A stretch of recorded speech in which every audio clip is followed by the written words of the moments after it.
i35equipment.com. This is an 8x24 manual thumb. These thumbs are fantastic to put on your backhoe or mini excavator. They essentially make two machines out of one. So now you can continue to dig in all your normal excavator work while adding the opportunity to grab, sort, lift, and load much easier.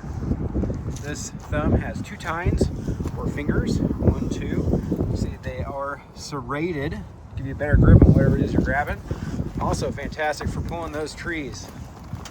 If you're in our area, really handy for pulling cedar trees.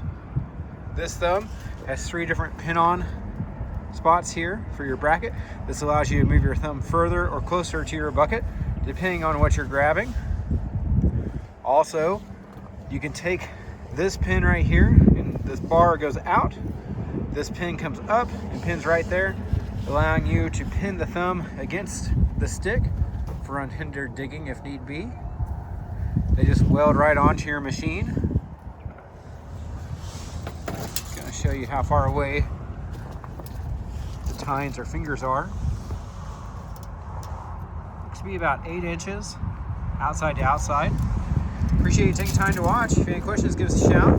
You can always see our full and up-to-date inventory of equipment online at www.i35equipment.com. Appreciate you taking time to watch and hope you have a wonderful day.